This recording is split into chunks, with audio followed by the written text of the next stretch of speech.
বন্ধুরা, তোমাদেরকে একটা কথা বলছি, শোনো। আমাদের গুড মর্নিং প্রথমে। তো আমার যদি কিছু ভুল হয়ে থাকে তাহলে ক্ষমা করবেন সবাই। তো আমাদের এখানে একটা মহিলা আছে, খুব কষ্ট করে, স্বামী ছিল না, ছোটোবেলাতে ছেলে মেয়েকে কষ্ট করে মানুষ করে, বিড়ি বেঁধে মানুষ করেছে, স্বামীর অত্যাচার, মারধর, কষ্ট অনেক সহ্য করেছে। করার পরে ছেলে মেয়েকে মানুষ করেছে, মেয়েকে বিয়ে দিল, জামাই মানে নেওয়ার টাইমে খুব ভালো শাশুড়ি, তারপরে শাশুড়ির নামে বদনাম, শাশুড়ি ভালো না, হ্যান ত্যান অনেক কথা, ভালো কথা। মেয়ে ভালো, মেয়ে ভালোবাসে, ছেলেও ভালো ছিল, ছেলে মাকে ছাড়া কিচ্ছু বুঝতো না। কিন্তু ছেলের মাটা একটা মহিলাকে ছোটোবেলা থেকে পছন্দ করেছে, তার সঙ্গে ছেলেকে বিয়ে দেবে, কারণ ছেলে ওই সঙ্গে বিয়ে হলে ওই মেয়েটা ছেলের মাকে ভালোবাসবে, দেখবে। মানে ছোটোবেলায় এত অভিনয় করতো মেয়েটা, মানে গেলে কিচ্ছু বুঝতো না তাকে ছাড়া, মাইমা করে পাগল হয়ে যেত।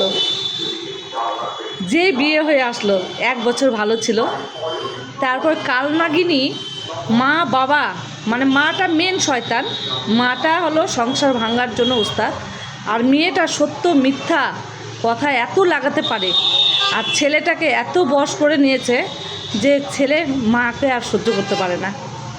ছোটোর থেকে খাইয়ে পড়ে মানুষ করেছে, বিপদ আপদ সবসময় মা পাশে থেকেছে, এবং মায়ের যা কিছু ছিল ছেলে যখন যা চেয়েছে তাই দিয়েছে, ছেলের বউকেও দিয়েছে। কালনাগিনী এখন কি করে, ছেলেকে এমনই করে নিয়েছে, নিজের মা বাবা বোন মানে যত আত্মীয় আসে তখন মানে রাক্ষসের মতো খাওয়ায়, বরকে হুকুম করে এটা নিয়ে আসো, ওটা নিয়ে আসো, এটা নিয়ে আসো। আর যখন ছেলের দিদি আসবে, বোন আসবে, মানে তখন ওর চোখ মুখ থেকে বিষ পড়ে যায়। এত নোংরা মেয়ে ছেলে পৃথিবীতে দেখিনি। আরে ভাই, তুইও তো মা হয়েছিস, তোরও তো একদিন ছেলে মেয়ে হবে। আজকে তো না মেয়ে আছে, পরে তো ছেলে হবেই। তুই যেমন কর্ম করবি তেমন ফল পাবি। তুই একজনের বুক থেকে তার ছেলেকে কেড়ে নিয়েছিস, একজনের মায়ের কোল থেকে ছেলেকে কেড়ে নিয়েছিস, দিদির কোল থেকে ভাইকে কেড়ে নিয়েছিস, তোর ভালো হবে কোনোদিনও ভালো হবে না। কারণ তার মা অনেক কষ্ট করে মানুষ করেছিল, ছেলের বউকে নিয়ে সুখের সংসার করবে দেখে। আজকে তোর জন্য সংসারটা তছনছ হয়ে গেল। তোকেই উদ্দেশ্য করে বলছি, তুই একজনের সংসারে আসলি, তোকে ভালো করে নিয়ে আসলো, আদর করে নিয়ে আসলো, তুই যা চাইতিস তাই পাইতিস, তোকে কোনো জিনিসের অভাব রাখেনি তোর শাশুড়ি, কিন্তু কেন এরকম করলি? হ্যাঁ, তুই কি ভেবেছিস তুই সুখে থাকবি? কোনোদিনও সুখে থাকবি না। তোরও বোন আছে, তোরও বোনের বিয়ে হবে, জ্বলে পুড়ে ছারখার হয়ে যাবে। কারো সংসারে আগুন লাগাস না, তছনছ হয়ে যাবি।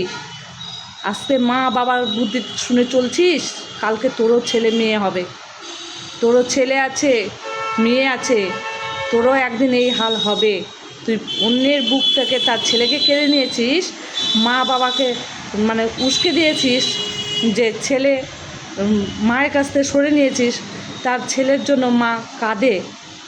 আরে তোর শাশুড়ি তো ছোটোর থেকেই কষ্ট করে মানুষ হয়েছে, সবার লাথি ঝাঁটা খেয়ে মানুষ হয়েছে, কিন্তু ভবিষ্যতে সে সুখী হবে, কিন্তু তুই কোনোদিন সুখ পাবি না।